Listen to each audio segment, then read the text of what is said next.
ప్రేక్షకులు మెచ్చిన సీరియల్ జంట అమర్దీప్, తేజస్విని. జానకి కలగనలేదనే సీరియల్తో అమర్ ఎంతో గుర్తింపు తెచ్చుకున్నాడు. ఈ సీరియల్ మధ్యలో బిగ్ బాస్ సీజన్ 7 ఆఫర్ రావడంతో తన కలను నెరవేర్చుకోవడానికి హౌస్లోకి అడుగుపెట్టాడు. కానీ బిగ్ బాస్ ద్వారా ఫేమస్ అయ్యాడు.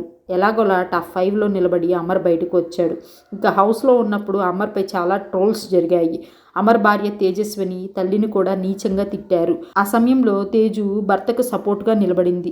మా ఇంట్లో అమర్ ఎలా ఉంటాడో అక్కడ కూడా అలానే ఉన్నాడని చెప్పుకొచ్చింది. అమర్ సైతం తనేంటి, పెళ్లి తర్వాత తాను ఎలా మారాను అనేది తేజుకు చెప్పాను. ఆమె అర్థం చేసుకున్న విధానానికి రుణపడి ఉంటాను అని ఎమోషనల్ అయ్యాడు. బయట అమ్మాయితో ఎంత క్లోజ్గా ఉన్నా తేజు మాత్రం తన ప్రాణం అని చెప్పుకొచ్చాడు. ఇక ఇలాంటిది ఈ జంట ఓ షోలో తాము పెళ్లి తర్వాత హ్యాపీగా లేమని చెప్పి షాక్ ఇచ్చారు. బిగ్ బాస్ తర్వాత అదే టైంకు ఇస్మార్ట్ జోడీ అనే షో స్టార్ట్ చేశారు. ఓంకార్ హోస్ట్ చేస్తున్న ఈ షోలో రియల్ కపుల్స్తో గేమ్స్, డ్యాన్స్లు అన్ని ఎమోషన్స్ను చూపిస్తారు. గత వారం గ్రాండ్గా మొదలైన ఈ షోలో అమర్, తేజ కూడా పాల్గొన్నారు. ఇక తాజాగా ఈ షోకు సంబంధించిన ప్రోమోను మేకర్స్ రిలీజ్ చేశారు. వెడ్డింగ్ థీమ్ కావడంతో అందరూ తమ తమ సాంప్రదాయాలను గౌరవించి దుస్తులు ధరించారు.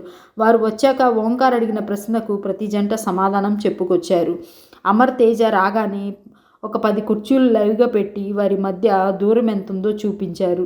భార్యాభర్తలుగా మీరు 100% హ్యాపీగా ఉన్నారా అని అడిగిన ప్రశ్నకు ఇద్దరూ నో అని చెప్తూ చైర్లో నుంచి లేచి దూరం జరిగారు. దీంతో వీరి మధ్య ఏమైనా విభేదాలు తలెత్తాయా అని అభిమానులు ఆందోళన వ్యక్తం చేస్తున్నారు.